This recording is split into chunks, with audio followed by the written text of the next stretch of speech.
Hi, my name is Alex Chung. I am the writer and director of Beneath Her.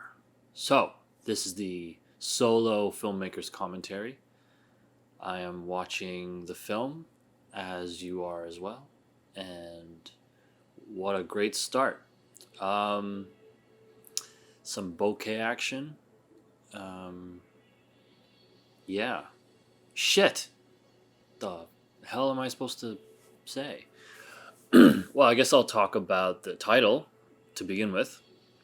The working title was Claire, which is the name of the protagonist. Because at the time I wasn't sure what to call this, but forget how I came to Beneath Her, but I'm glad I did. I think it's very fitting, and as with many of my titles, it has more than one meaning, and I'll leave that completely up to you. Uh, so interesting little tidbit. That shot of her at the lockers in the script, it was her in a classroom of just her kind of spacing out and being in her own world while the rest of the world carries on with the normies. But I obviously this is a lot simpler to do because we didn't have to get a bunch of background actors to be students, and we didn't have to secure a classroom. Shooting in the locker hallway was much easier. This was one of the last pickups we did. Again, in the original script, we see her leaving a gym, but I realized it was a little too subtle. So I ended up showing her punching a bag to show that she's trained and that she could hit and that it's part of her routine. And let's see, yeah, we're in the first half, which is the music video section. It was interesting. Like one of the most difficult things for me to wrap my head around was how this was gonna play out once it was edited. Excuse me. Um, yeah, pay no attention to the clock because it makes no sense. And these shots were separate days, separate locations, which is very typical for us. This is Adrienne's actual room, whereas the mother in the hall, that's another friend of mine's place who graciously allowed us to film at their apartment.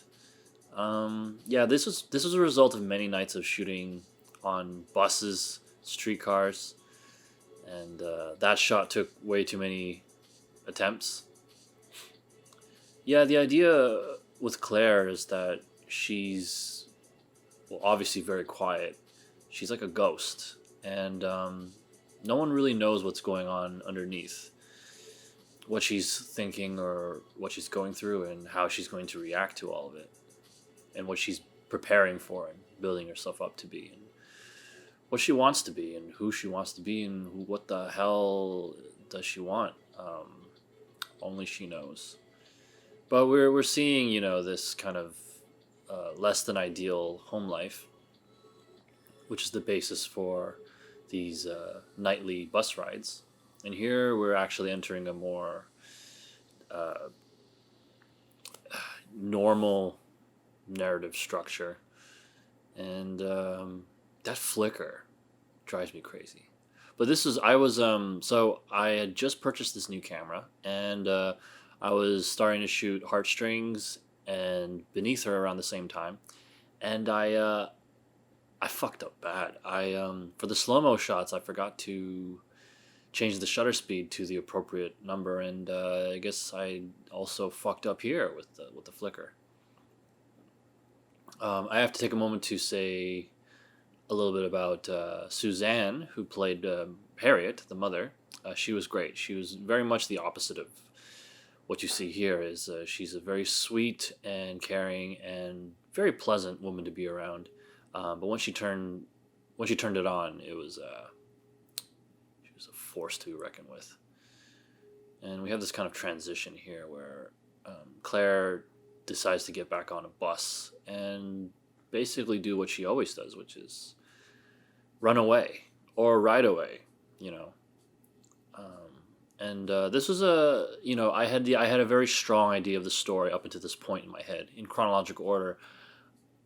I was stuck for a moment. Where do we go from here? Like, does she just run away from home and that's it? But my answers came in a very organic fashion with her best friend and her own situation of abuse. It's a really cool shot of Haley smoking oregano, I believe. um, yeah, so these are the first lines ever uttered in the entire film.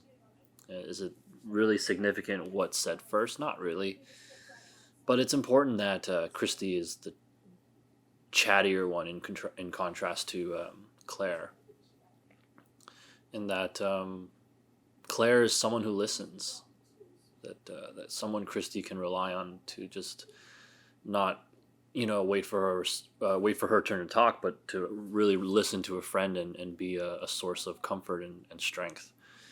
And this is a little something I added in post, which is I actually took Suzanne's real like onset, yelling, and kind of integrate into this tornado of you know abusive voices in Claire's head that just kind of builds.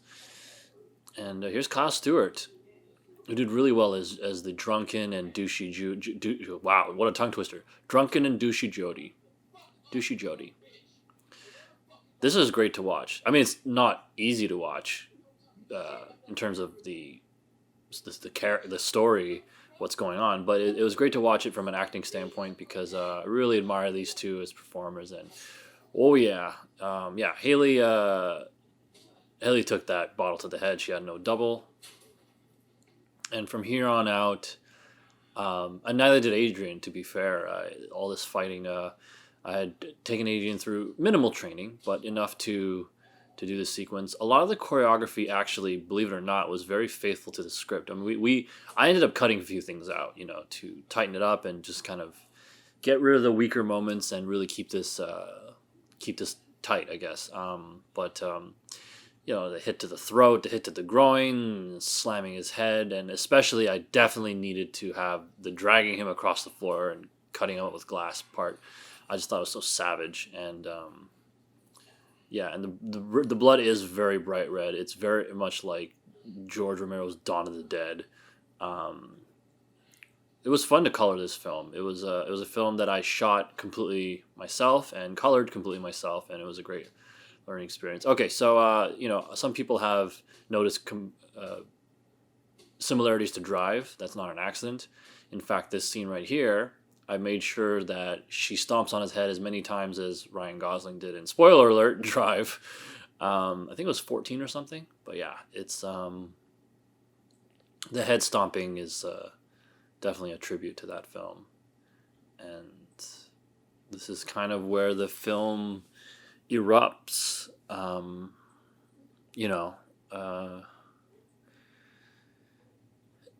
It's an emotional journey. I don't know what else to say.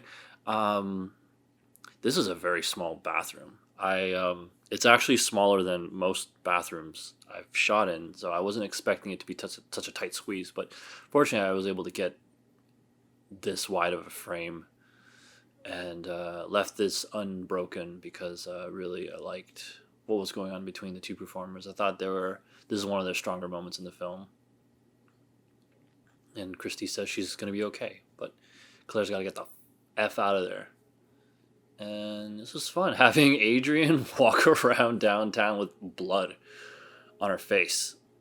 And she stayed in character. She had a few stares, and that actually inspired this next moment here, where you'll see Adrienne kind of do this cold stare back on camera. That was completely in the moment, improvised, because a real commuter was staring at her. And these reaction shots were done way later because I liked what Adrienne did so much. I'm like, you know what, let's get some background actors and recreate this moment. Because in the script, I did want Claire to ride the bus with blood on her, just kind of completely disregarding the world around her as she always does, and just being lost in her music and finding some peace after war. And also the fact that actually I don't think anyone notices, but she's wearing a new sweater, and that's supposed to have been borrowed by her friend Christy to kind of cover up her bloody outfit. But she didn't bother to wash her face or hands. And the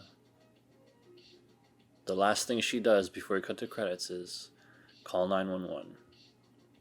Well, thanks for watching. I don't know if I said anything useful, but there's the other commentary with Adrienne, who's a treat, a real treat, and the making of, where we go really in depth to the making of this film, and it was cool. I'm glad I made this, and it was a great experience, and onwards to the next one. Thank you for listening, and thank you for watching. Now I'm gonna go take a nap for a month.